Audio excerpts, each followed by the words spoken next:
White cops framed a black woman, bribed a judge, but they never expected who she really was. Ebony Mitchell never imagined a routine drive home would change her life forever. A dedicated community advocate, she had spent the evening mentoring at-risk youth, only to find herself staring at flashing police lights in her rearview mirror. What started as a simple traffic stop spiraled into a nightmare. Accused of a crime she didn't commit, framed by corrupt officers, and thrown into a legal battle designed to break her, Ebony was fighting against a system that had already decided her fate. The cops had planted evidence. The judge had been bribed. Every move seemed rigged against her. But what they didn't know, Ebony wasn't just another victim. She was someone they never should have underestimated. Stay with me, because this story will expose just how deep corruption can go, and what happens when the wrong woman is pushed too far. Ebony Mitchell glanced at the digital clock on her car's dashboard. It glowed 11:47 p.m. in bright green numerals. She was on her way back from a long day at the community center in Oakwood, a fictional small city in the south of Charleston County, South Carolina, where she volunteered 3 nights a week. The route home was dark and winding, lined with old trees that curved like eerie fingers over the narrow road. It was a path she knew by heart. She'd grown up around these parts, had walked these very roads as a teenager, returning from choir practice, a backpack slung over her shoulders as she made her way through night after night, dreaming big about her future. That was a decade ago. Now Ebony was 28, with a master's degree in community administration and a drive to uplift every neglected corner of her hometown. Her heart was heavy that night, for she'd just finished consoling another family who'd lost a loved one to a spiral of addiction. But as she stared ahead at the long stretch of asphalt, she tried to reassure herself. She would keep fighting. That was her nature. It happened so suddenly. A flash of headlights came up behind her, glaring in her rearview mirror. Then blue and red lights swirled into a frantic dance of color. Sirens tore through the silence, and Ebony felt her heart begin to race. This was not the first time she'd been pulled over. In Oakwood, cops had a habit of picking on people who didn't belong in certain neighborhoods after dark, even though Ebony had lived in the same 2-bedroom cottage for years. She slowed down, put on her turn signal, and carefully pulled to the side of the road. Her hands trembled. She took a breath, telling herself she'd done nothing wrong. All her registration and insurance were up to date. There was no reason for her to fear. Yet the fear settled in anyway, creeping along her spine like a cold, merciless snake. Ebony rolled down her window, hearing the crunch of gravel as 2 officers approached. She flicked on the overhead interior light and placed her trembling hands on the steering wheel, praying this would be just a routine check. Her eyes caught the reflection of the officers in the side mirror, and she noticed their posture. Rigid, aggressive. One had a flashlight, shining it across her back seat with no courtesy or greeting. "License and registration," the taller officer barked, shining his flashlight directly into her eyes. His nameplate read, "Officer T. Bigby." She held back a sigh. "Yes, officer," she said calmly, retrieving her wallet. "May I ask why I've been stopped?" His partner, a stocky man with a grim smile and the name Hatfield on his uniform, gave her a once-over. "Speeding," he said, even though Ebony was sure she'd stuck meticulously to the speed limit. "And your taillight's out." A swift pang of worry seized her. She'd had her car inspected just a month ago. The taillights were fine earlier that evening, but she knew it was useless to argue. She handed over her license and registration. Officer Bigby walked back to the patrol car while Hatfield remained close by, shining his beam of light directly onto Ebony's face. Long minutes trickled past. She could see Bigby messing around in his cruiser, probably checking her records. Ebony tried to stay calm. She'd done nothing wrong. All they'd find was a squeaky clean record. No tickets, no arrests, no shady history. Eventually, Bigby returned. Ebony noticed an odd expression flickering across his face, anticipation mixed with cruelty. "Step out of the vehicle," he said.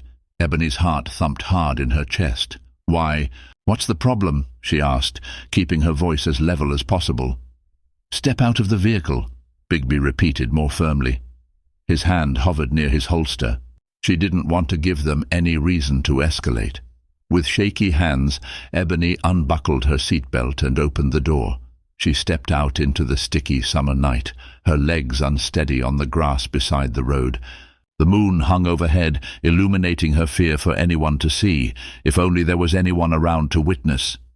Bigby turned his flashlight on her trunk. "Pop it open," he ordered, throwing a quick glance at Hatfield. Ebony stiffened. "Officer, I don't consent to a search." But Hatfield already snatched the keys from her grip. "Open it," he repeated, ignoring her protest. "Unless you got something to hide." Her chest felt tight. "I haven't done anything wrong," she insisted. "You have no probable cause." "Probable cause?" Bigby mocked her. "Look at you. You're the one out here this late, driving suspiciously and with a busted taillight." Hatfield pushed the key into the trunk. His broad back blocked Ebony's view. She heard rustling, rummaging. Then, as if on cue, a triumphant laugh rang out. Hatfield turned, brandishing a small zip-locked bag. "Well, would you look at this?" he said. The bag contained a white powder Ebony immediately recognized as either cocaine or heroin. She felt her stomach drop. "That's not mine!" Ebony shouted. The panic in her voice was raw. "You planted that!" "I've never touched anything like that in my life." Her eyes darted between the two officers, both looking unbearably smug. She realized in that moment that this was far from a random stop. This was a setup. Whether it was racially motivated or something else, Ebony understood she was being cornered. Her mind spun. Did she know too much about the corruption in Oakwood? Had she angered someone at City Hall with her endless campaigning for social justice? Officer Bigby grabbed her arm with iron force, swinging her around to cuff her wrists. "Ebony Mitchell," he said, reading from her license with cold finality. "You're under arrest for possession with intent to distribute." And just like that, Ebony felt her world tilt upside down. They took her to the Oakwood police station, a squat grey concrete building that looked as bleak as Ebony felt inside. The booking process was a blur. Fingerprints, photographs, the humiliating pat-downs. She tried to ask for a lawyer, but the officers ignored her demands, continuing the fiasco as if she was nothing but a piece of cargo. Several hours later, Ebony found herself in a holding cell. Overhead, fluorescent lights buzzed with white noise, intensifying her throbbing headache. She sat on a cold bench, hugging her arms to her chest. The rank smell of sweat and bleach filled her nostrils. She tried to hold on to reason, forcing her mind to think logically. She needed to get out of here, needed to call her lawyer. Tasha, her best friend from high school, was now a practicing defense attorney in Charleston. Tasha would know exactly what to do, but nobody came. Time blurred.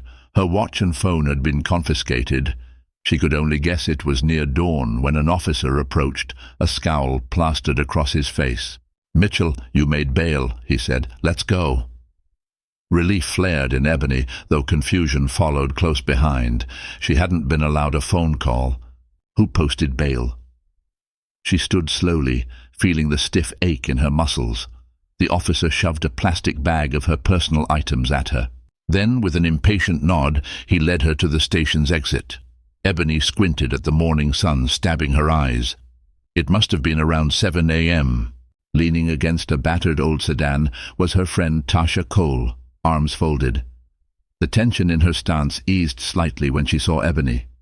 "Oh, thank God," Tasha said, rushing forward to envelop Ebony in a hug. Ebony nearly collapsed in her friend's embrace, relief welling in her eyes. How did you know?" Ebony managed, stepping back to look Tasha over. Tasha's professional persona was in full swing, hair in a tight bun, business suit perfectly pressed. "Your mother called me when you didn't come home. Then I started calling around.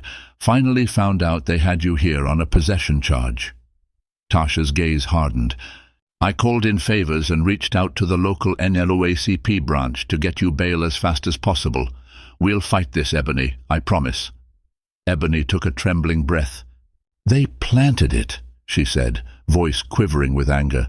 "Those cops, Bigby and Hatfield, they pulled me over, forced open my trunk, then just magically found a bag of drugs. Tasha's lips thinned into a resolute line. We'll prove it. Let's get you out of here. You need some rest and a shower. Ebony nodded. Her body felt numb as she sank into the passenger seat of Tasha's car. The sun rose higher, revealing a hazy summertime sky. On another day, it might have been beautiful. But Ebony's insides were churning. She was innocent, yet she was about to be dragged through the mud. And from the predatory glint she'd seen in the officer's eyes, it felt like the setup went beyond just them. Ebony suspected a system-wide corruption that stretched to every corner of Oakwood. She was determined to uncover it, even if it meant gambling with her own freedom. Over the next few days, Ebony found herself in a surreal nightmare. Tasha worked tirelessly, filing motions, requesting body cam footage, and gathering Ebony's community references. They both hoped the truth would emerge quickly, some glitch in the camera, or proof that the taillight had been tampered with. But the Oakwood Police Department was suspiciously uncooperative. Requests for the officer's body cam footage were met with red tape. Ebony's car, which might hold evidence of tampering, was locked away in an impound lot. Even Tasha had difficulty getting access to it. The situation worsened when Ebony received notice of her court date, just a week away. Her stomach sank further when she read who would preside over her case, Judge Conrad Wheeler. Ebony recognized the name. Wheeler had a reputation for being tough on drug offenders. Some said he was fair. Others claimed he handed down near-maximum sentences for even minor possession charges. Ebony tried not to let fear swallow her whole. She had never had any run-ins with the law, so on the surface it should be an open and shut case of an unlawful arrest. But Ebony knew Oakwood's history of covering for its own. She braced herself for the worst. Meanwhile, Tasha dug into the backgrounds of officers Bigby and Hatfield. What she found was a string of vaguely similar arrests, young black residents who insisted they'd been targeted and framed. But each of those cases mysteriously vanished, either with plea deals or suspicious recantations from the defendants. "Something stinks," Tasha said one evening in Ebony's living room, scanning through old records on her laptop. "The rate of drug possession arrests by Bigby and Hatfield is abnormally high. They always claim the suspect gave them probable cause, and yet every single request for body cam footage was either inconclusive or got lost." Ebony nodded grimly. "They've done this before. The question is why." "And who's letting them get away with it?" Tasha added. The two women exchanged a look. Ebony's phone buzzed, and she glanced at the screen. Another outpouring of support from a neighbor who'd heard about her arrest. Dozens of people she'd helped over the years were calling and messaging, furious that Ebony could be accused of such a thing. But Ebony also saw the worry in their eyes when they spoke to her in person. They believed her, but they feared the power of the police, feared retribution if they spoke up. "We'll keep digging," Tasha said, "and we'll call in bigger guns if we need to." Ebony nodded. But as she turned her gaze toward the darkening window, she was haunted by an uncomfortable suspicion. They were up against more than just two dirty cops. There was a reason they had targeted her, and if Judge Wheeler was part of it, there could be an entire apparatus designed to silence people like her. The day of Ebony's hearing arrived under a slate-gray sky. Thunder rumbled in the distance, mirroring the tension in her gut. Tasha met Ebony on the courthouse steps. The building was a grand neoclassical structure, overshadowing the smaller municipal offices around it. Ebony had walked by it many times as a child, always feeling a solemn sense of respect for the law. Now those marble columns felt foreboding, as if they hid a labyrinth of injustice inside. In the hallway outside the courtroom, Ebony's stomach twisted at the sight of officers Bigby and Hatfield. They stood in crisp uniforms, flanked by other officers who patted their shoulders in silent solidarity. Their eyes met Ebony's with smug defiance. She looked away, a wave of nausea hitting her. Did they really think they'd get away with this? Judge Conrad Wheeler arrived, robe swirling around him as he stepped onto the bench. He was tall, in his mid-50s, with a pronounced jawline that gave him a perpetual air of disapproval. He peered down over his half-rimmed glasses at Ebony. What followed felt like a carefully orchestrated performance. The prosecutor droned on about Ebony's alleged intent to distribute, citing the bag of powder found in her trunk and the incriminating behavior she'd shown. Tasha tried to argue Ebony's impeccable community record, pointing out the suspicious nature of the search. But Wheeler cut Tasha off repeatedly, sustaining every objection the prosecutor raised. Then came the shock. Wheeler denied Tasha's request to see the body cam footage, claiming the footage was lost due to a malfunction with the cameras that night. Tasha nearly exploded. "Your Honor, this is a critical piece of evidence. The entire case hinges on that footage." "I said it's unavailable," Wheeler snapped, refusing to meet her eyes. "We'll proceed with what we have." When Tasha tried to reference Bigby and Hatfield's arrest history, Wheeler ruled it inadmissible, calling it prejudicial evidence. By the time the hearing concluded, Ebony felt like she'd walked into a rigged game. Wheeler refused to dismiss the charges, setting a trial date 3 weeks away. Ebony was left reeling, wondering if the judge had any intention of allowing a fair trial at all. Outside the courtroom, Ebony saw Hatfield and Bigby standing with the prosecutor near a vending machine, exchanging low chuckles. She clenched her fists. Tasha guided Ebony away before she did something rash. "We'll regroup," Tasha said quietly. "I'm not backing down." Ebony nodded, grateful for Tasha's unwavering support. But she also understood now that they were fighting a system deeply invested in convicting her. The turning point came unexpectedly. One late afternoon, a knock at Ebony's door startled her from her restless doze on the living room couch. She looked through the peephole. A woman with anxious eyes and a hood pulled low over her face stood on her porch. Ebony hesitated, but something about the woman's expression, an urgent plea, made her open the door. "Ms. Mitchell?" the stranger asked, voice hushed. "My name's Wanda Price. I think I can help you." Ebony stepped aside, letting Wanda into the modest living room. "Help me how?" Wanda glanced around, as if worried about hidden microphones. She was petite, her hands trembling nervously. I used to date Officer Bigby," she confessed, wringing her hands. "He's not a good person. I read about your case in the newspaper. The Charleston Post and Courier did a piece on your arrest. I believe you're telling the truth, that he framed you, because he's done it before." Ebony's heart pounded. "Can you prove it?" Wanda swallowed hard. "I think so. I was with Travis, Officer Bigby, for 3 years. He never hid his prejudices. He boasted about arrests. A few months ago, I found out he and Hatfield were bribing Judge Wheeler so their cases would sail through. Bigby bragged that Wheeler had a gambling debt, and Bigby claimed it gave them leverage. They'd pay him off, and Wheeler would bury evidence, rule in their favor, the whole deal." Ebony's eyes widened. This was far bigger than she'd even suspected. "Do you have any kind of documentation or—" Wanda pulled out her phone, unlocked it, and showed Ebony a series of text messages. Ebony's hands trembled as she scrolled.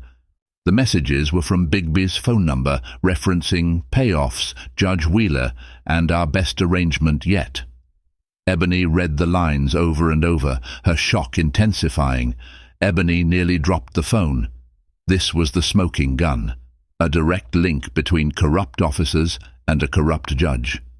"Wanda, this could blow this case wide open." Wanda nodded, tears pooling in her eyes. "I know, I'm scared, but it's time someone exposed them."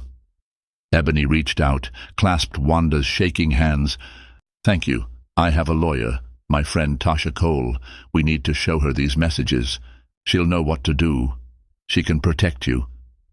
Wanda gave a teary nod, relief flooding her features. "I just hope it's not too late." Little did either of them know, powerful forces were already in motion to keep this scandal hidden. The same evening that Wanda visited, Tasha was at her office, preparing a motion to compel the court for any existing camera footage. The new text message evidence could shift the entire case. She planned to share it with Ebony and then decide how best to present it to a higher court. Maybe even get the FBI involved for judicial corruption. She was staying late, well after her colleagues had gone home. The overhead lights hummed in the nearly empty law office. She had the texts pulled up on her computer screen, dissecting each reference to Judge Wheeler and the bank accounts. This was big, possibly big enough to explode Oakwood's entire law enforcement system. A sudden sense of unease crawled up Tasha's spine. She paused, listening. Footsteps in the hallway. The door to her office was slightly ajar, letting in a sliver of fluorescent light from the corridor. She stood and peeked outside. The hallway was empty.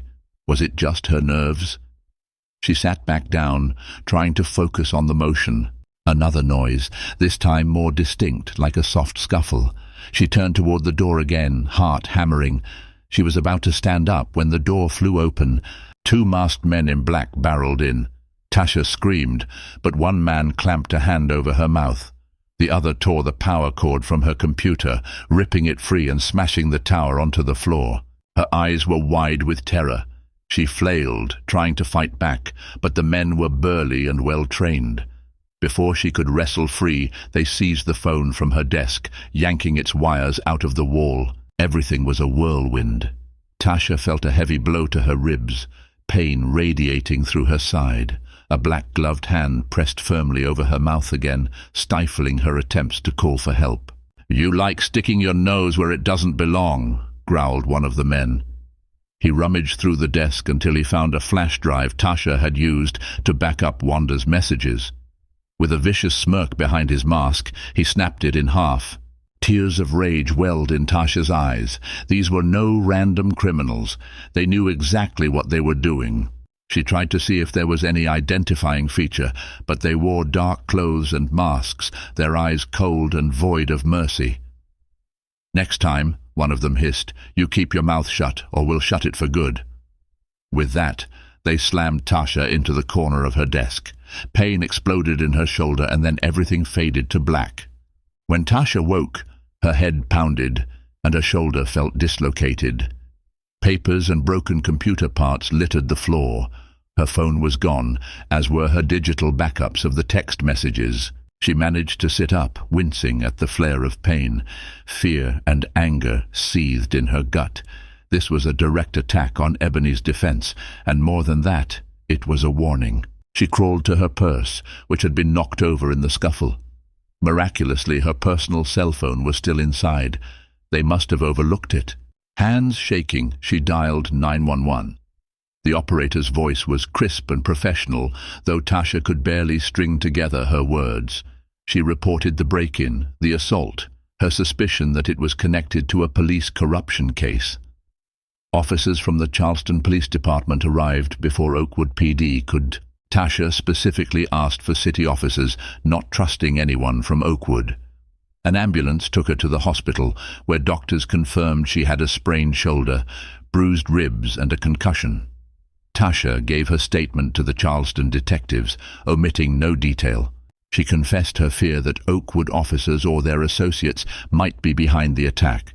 The Charleston detectives exchanged uneasy glances, but promised to look into it. As Tasha lay in the hospital bed, her mind churned. The men had destroyed her digital backups, but Wanda might still have the messages on her phone. Perhaps Tasha could salvage them from Ebony's phone too, since Ebony had forwarded some screenshots. They hadn't erased the truth completely. Tasha's phone buzzed. She winced, carefully reaching for it with her good arm. "Private number?" She hesitated, then answered. "Ms. Cole," said a male voice, quiet and measured. "You don't know me, but I'm an ally. I heard what happened. I can help." Tasha tensed. "Who are you?" "Someone on the inside," the voice said. "I've been collecting evidence on Wheeler, Bigby, and Hatfield for months. It's bigger than you realize. They've threatened me too, but if you're willing to fight, I can provide a trove of information, evidence you can use in court, evidence that can get the FBI involved." Tasha's mind spun. "Why should I trust you?" A pause, then a heavy sigh. "You have no reason to. but I'm the only chance you've got right now." The line crackled. "Meet me at the old Riverside factory near the county line tomorrow at midnight. Come alone. Bring Mrs. Mitchell. I'll give you what you need." Tasha bit her lip. This was risky. They could be leading her into a trap, but she had no choice. Ebony's future depended on unearthing real proof of the conspiracy. "All right," Tasha said quietly. "We'll be there." The call ended. Tasha felt her heart racing. She needed to get out of the hospital, warn Ebony, and make a plan. As terrifying as this was, she sensed it was the break they needed. Maybe their secret ally could help them expose the entire system. The next day, Ebony helped Tasha check out of the hospital. The bruises on Tasha's face and the sling on her arm made Ebony's blood boil. They sat in Ebony's cottage, blinds drawn, discussing the mysterious phone call. "This is dangerous," Ebony murmured. "They already attacked you once. They might try again." Tasha nodded, wincing at the pain. "But we can't just give up. If this person really has evidence, bank statements, recorded conversations, anything that proves Wheeler and the cops are in collusion, it could be what finally frees you, and not just you, maybe all the people they've framed over the years." Ebony stared at her friend, dread and hope swirling inside her. "Then let's do it. We'll be careful." They spent the afternoon strategizing, making sure their phones were fully charged, carrying backups of Wanda's texts on separate flash drives. Ebony still had copies of some of the messages Wanda had sent her, and she'd forwarded them to a private email as well. Tasha insisted on multiple backups. "Redundancy is our only defense right now," she said. When midnight approached, they drove to the abandoned Riverside factory, an old textile mill that had gone bankrupt decades ago. The structure loomed against the moonlit sky, windows shattered, the parking lot full of weeds. Ebony's heart pounded in her throat as they parked at the edge of the lot, headlights off. Silence enveloped them. "Do you see anyone?" Ebony whispered. Tasha shook her head. "Wait, there—" She pointed to a faint beam of light near the factory's side entrance. They left the car and approached cautiously. Ebony's footsteps crunched on broken glass. The door creaked as they pushed it open. The inside was a maze of rusted machinery and tattered office partitions. A single lantern glowed in one of the corridors. Standing beside it was a man in a hoodie, face partially in shadow. Ebony recognized him from around Oakwood, Jeremy West, a city clerk who sometimes attended public council meetings. She never suspected him to be part of this fiasco, but it made sense now that he was an insider. Tasha cleared her throat. "We're here." Jeremy nodded. He shifted the lantern, illuminating his anxious features. "I'm sorry about the cloak and dagger routine, but I had to be sure no one followed. Wheeler and those officers have eyes everywhere." "You said you have evidence," Ebony said. Jeremy nodded, pulling a small laptop from his bag. "I work in the finance department at City Hall. I started noticing odd transactions that linked Wheeler's personal accounts to multiple offshore accounts. Then I realized some of these deposits came from private accounts that were tied, indirectly, to Bigby and Hatfield. I did more digging. I found logs of cases Wheeler presided over that ended suspiciously. The final puzzle piece was seeing your name, Ebony, pop up in references to a target Bigby was going after." Tasha inhaled sharply. "So they singled Ebony out specifically?" "Yes. Ebony's been championing a local oversight committee to track police misconduct. She's close with the folks at the NAACP. That threatened the cozy arrangement Wheeler and the cops had. They decided to take her out before she could get more traction." Ebony's stomach twisted. She remembered how she'd been advocating for an independent board to review all police stops, demanding body cam footage for accountability. She hadn't realized she'd become a big enough threat to be framed so blatantly. Jeremy set the laptop on a broken table. "Here, the files are all saved locally. Bank statements, email correspondences, hidden camera footage. Yes, I got footage. Wheeler met with Bigby at a motel once, and I installed a hidden camera in the hallway. It's not perfect, but you can see them exchanging an envelope." He opened a folder, playing a grainy video. It showed Wheeler in plain clothes, Bigby handing over what looked like a thick envelope. The date stamp was just 2 weeks ago. Ebony's eyes widened. This was exactly the kind of damning proof they needed. But before they could rejoice, a noise echoed through the empty factory, a metallic clang, like a door being forced open. Tasha and Ebony froze. Jeremy turned off the lantern, plunging them into near darkness, except for the laptop's faint glow. "They've found us," Jeremy hissed, shutting the laptop's lid. A beam of flashlight cut through the corridor, landing on their small group. Ebony's heart lurched. 2 silhouettes advanced, and she recognized them instantly. Officers Bigby and Hatfield. "Well, well," Bigby sneered, his voice bouncing off the concrete walls. "Guess you just can't stop snooping, can you?" Hatfield's bulk filled the corridor, a menacing shape. Ebony's mind raced. They were unarmed, cornered. The cops had guns. "Stay back," Tasha snapped. "We're meeting here on private business. You have no authority to search us without a warrant." Bigby let out a harsh laugh. "You think that matters?" He aimed a flashlight right at Jeremy's face. "We know you've been poking around accounts you shouldn't. We're here to shut you all up. Permanently if we have to." Hatfield's hand hovered near his holster. "Let's just say the report will read. We found a group of criminals trespassing. They pulled a weapon. We responded with lethal force." Ebony felt panic burn in her chest. They needed to escape. But how? The cops blocked the corridor, the only exit route they knew. Jeremy swallowed. "We have copies, multiple copies, of everything," he bluffed, raising his voice. "Even if you kill us, the evidence will come out." A flicker of uncertainty passed over Bigby's face. Hatfield wavered too, scanning the darkness behind them. Ebony latched onto that moment of hesitation. She spotted a side hallway to their left, half blocked by debris. "Run," she whispered to Tasha and Jeremy. Then she grabbed a chunk of broken metal pipe from the floor. "If they come closer, I'll distract them." Tasha's wide eyes reflected fear and determination. Jeremy clutched the laptop tightly. In a burst of movement, Ebony hurled the pipe down the corridor past the officers, causing a loud clatter. Instinctively, Bigby and Hatfield whipped around. Ebony, Tasha and Jeremy sprinted in the opposite direction, heading for the side hallway. Shots rang out.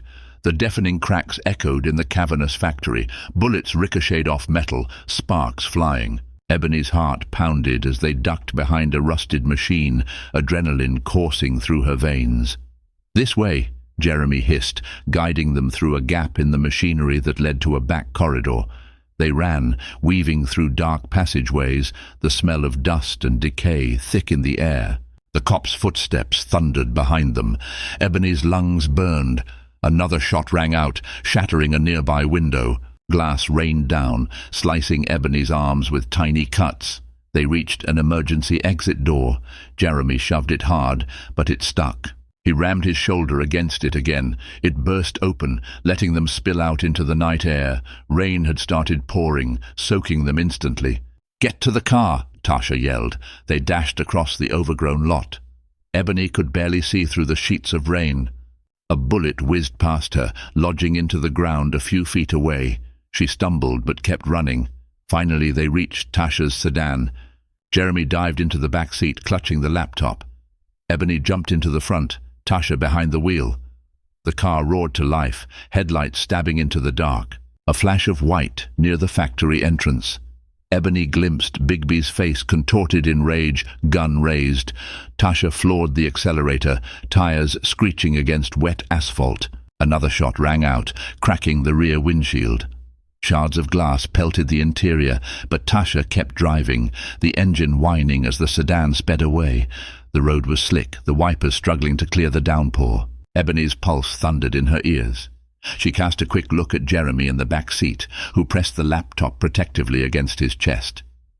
Tasha inhaled a shaky breath, wincing at her own injuries, but her focus stayed locked on the road. They drove in tense silence for several miles. Finally, Ebony exhaled, letting out a trembling half-laugh, half-sob of relief. "We made it," she whispered, though she had no doubt Bigby and Hatfield would keep hunting them. For now, they had the evidence in hand, hopefully enough to destroy Wheeler's web of corruption once and for all. They knew staying in Oakwood was too dangerous. Hatfield and Bigby would likely broadcast an APB on them, claiming anything from resisting arrest to attempted murder. So they headed straight to Charleston, booking into a small hotel near the downtown area. The next morning, Ebony called a contact at the local NAACP office, explaining the situation. The organization vowed to help provide safe accommodations and reach out to federal authorities. In a cramped hotel room, Tasha plugged Jeremy's laptop into a secure drive. They combed through the files, bank statements, emails, phone call recordings. Every piece implicated Wheeler, Bigby, and Hatfield in a conspiracy to extort or frame suspects, especially those who threatened to blow the whistle on their corruption. Wheeler had reaped thousands in bribes for ensuring convictions and harsh sentences. Tasha's eyes were alight with fierce satisfaction. "We have enough to bring in the Department of Justice, Ebony. This is bigger than state level. We can reach out to the U.S. Attorney's Office." Ebony squeezed Tasha's uninjured hand. "Do it. Let's get the feds involved." A plan took shape. They would present the evidence to a federal prosecutor.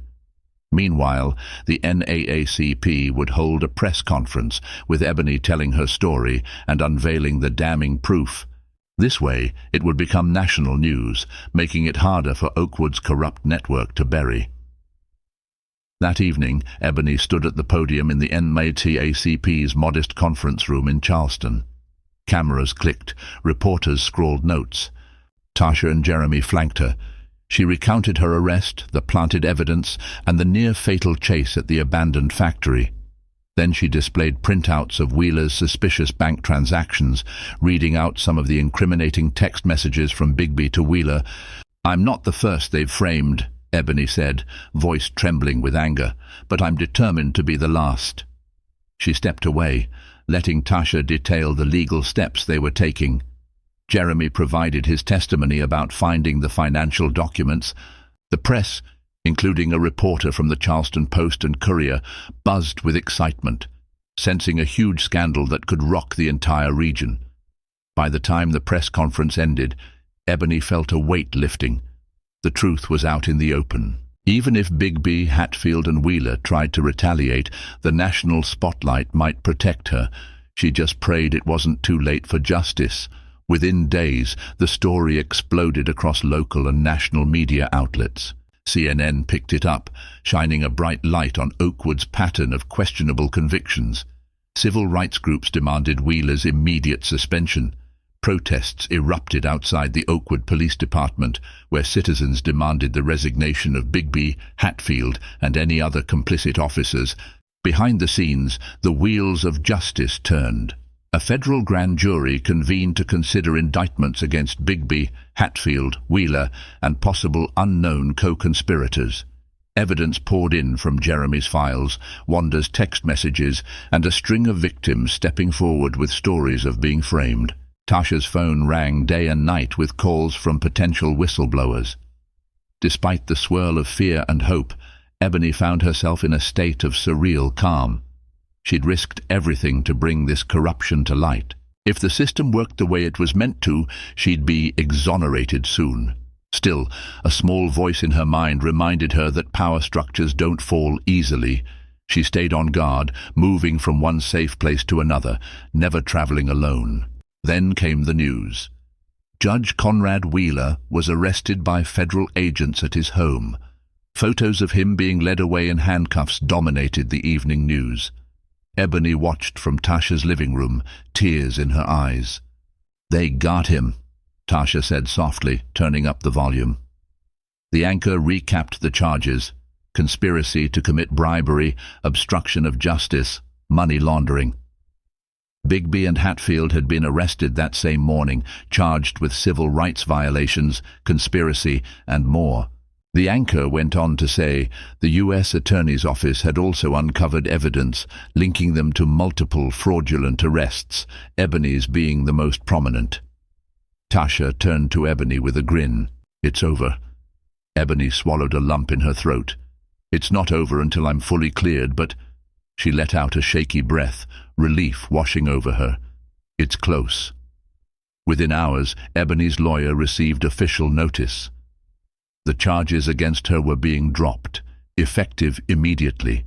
Not only dropped, the U.S. attorney was looking into potential restitution for the harm caused by the false arrest. When Ebony heard the news, she collapsed onto the couch, tears of joy streaming down her face. Tasha laughed and cried with her, hugging her tight. They'd done it. They'd toppled one of the most insidious webs of corruption in Oakwood's recent history. And Ebony, the woman they tried to break, turned out to be the catalyst for their downfall. A week later, Ebony found herself in a new swirl of media attention, but this time for positive reasons. People kept asking the same question. Why did they pick you to frame? Of all the activists, why you? As Ebony told her story, it became clear that her unwavering activism, her ties to the NAACP, and her push for police oversight made her a prime target. But there was a deeper twist. After Ebony's exoneration, more details surfaced about her background. She had, in fact, come from a lineage of powerful civil rights advocates. Her late grandfather had marched with Dr. Martin Luther King Jr., and her father had served as a legal consultant for major civil rights cases. Ebony had always downplayed this heritage, wanting to forge her own path. But in the end, that very legacy gave her connections and resources she'd barely tapped into. Resources that made it possible to swiftly mobilize support from the national NAACP, from civil rights lawyers, and from the media. Once the local press uncovered Ebony's family background, the headlines morphed into a narrative of poetic justice. The granddaughter of a prominent civil rights activist takes down corrupt cops and a crooked judge. The story resonated nationwide, shining a stark light on racial injustice in modern policing. The day Ebony was officially cleared of all charges, she stood on the steps of the Oakwood courthouse, the same building where she'd been humiliated only weeks prior, and delivered a triumphant speech. Cameras flashed. The crowd cheered. "They tried to silence me with false charges," Ebony declared, voice strong. "They tried to bury me under the weight of a broken system, but all they did was water the seeds of truth. And now that truth has grown too big, too loud to be ignored any longer." A roar of applause followed, tears glittering in the eyes of those who had supported her. By her side stood Tasha, Wanda, Jeremy, members of the NAACP, and other community leaders. Together, they had proven that even the might of a corrupt system could be dismantled when people stood in solidarity. In the weeks that followed, the justice system made an example of those who abused its power. Judge Wheeler pleaded guilty in a federal plea deal to avoid a lengthy trial that would have exposed even more of his crimes. He received a hefty prison sentence, not the slap on the wrist some cynics expected. The gambling debts that had led him to accept bribes were overshadowed by the sheer cruelty of his actions. He lost his judgeship, his pension, and every last shred of respect he might have once had. Officers Bigby and Hatfield faced a reckoning of their own. With multiple victims testifying and an avalanche of damning evidence, they had no escape. They were charged with conspiracy, perjury, obstruction of justice, and civil rights violations. A jury convicted both men in a swift, decisive trial. Their sentences were harsh, and they went to federal prison. The media covered their downfall extensively, highlighting the hypocrisy of those sworn to protect the community. And the karma did not stop there. Investigations branched out, revealing more officers linked to lesser abuses of power. Some resigned under pressure, others were fired. The Oakwood Police Department underwent a massive overhaul. Pressured by lawsuits and protests, a federal oversight committee was introduced. Ironically, the same sort Ebony had been advocating for all along. In one final act of poetic justice, Ebony sued the city and won a substantial settlement. Instead of using it for personal gain, she invested the money into a new community legal clinic, providing pro bono representation for those wrongfully accused or unable to afford a lawyer. She named it the Mitchell Civil Rights Center in honor of her family's legacy. 6 months later, Ebony Mitchell stood in the brand-new offices of her community legal clinic. Sunlight streamed through large windows onto freshly painted walls. The hustle of staff and volunteers filled the air, phones ringing, footsteps in the hallway, the hum of copy machines. It was a bustling hive of hope. Ebony's reflection gazed back at her from a framed picture of her grandfather on the wall, taken during the 1965 Selma March. She felt a surge of pride. There was still so much work to do, but they had made a breakthrough. The seeds of accountability had been planted in Oakwood, and she was determined to watch them grow. Wanda Price sat at a nearby desk, smiling as she typed. She had taken a job as a community liaison, bridging the gap between law enforcement, the reformed portion of it, and the citizens they served. Tasha Cole was in a conference room down the hall, meeting with a team of young attorneys eager to make their mark on the world.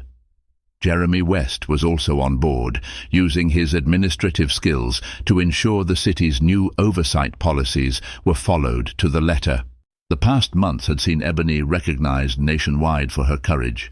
She'd appeared on talk shows, participated in panel discussions about police reform, and even contributed to a documentary by the Charleston Post and Courier, highlighting the city's journey from scandal to reform. Always she credited the countless people who had stood with her, who refused to let corruption stand. A knock on the doorframe made her turn. A young mother stepped in, eyes brimming with tears. "Mrs. Mitchell," she began, holding a stack of legal papers in trembling hands. "I need help. My son was arrested. They said he resisted an officer, but I swear he didn't." Ebony gave the woman a gentle smile, motioning her to sit. "We're here to listen," she said. "We'll do everything we can." As Ebony guided the woman to a chair, she felt the weight of her own journey. From the terrifying moment she was framed, to that final victory over the system that tried to crush her, everything had led to this point. She had chosen not to be consumed by vengeance or anger. Instead, she had forged a path that opened doors for others seeking justice. And that, in the end, was who Ebony Mitchell truly was. Not just a victim of a corrupt system, but a catalyst for change. The granddaughter of civil rights heroes and a hero in her own right. Her story became a testament that no matter how dark the road or how high the odds, truth has a way of emerging when courageous people band together. And sometimes the hardest struggles yield the sweetest, most resounding triumphs. In the end, the truth couldn't be silenced. The corrupt officers were arrested, the judge exposed, and the system that tried to destroy Ebony Mitchell was forced to answer for its crimes. But this wasn't just a victory for one woman. It was a message to everyone who had ever been wrongfully accused, silenced, or made to feel powerless. Ebony refused to be just another statistic. Instead, she became a force for justice, proving that when people stand together, even the most powerful corruption can crumble. But stories like this happen every day, and not everyone gets the chance to fight back. If you believe in justice, in exposing the truth, and in stories that make an impact, subscribe to the channel now and turn on notifications. There's so much more to uncover, and you won't want to miss what comes next. Hit that subscribe button and let's keep shining a light on the truth.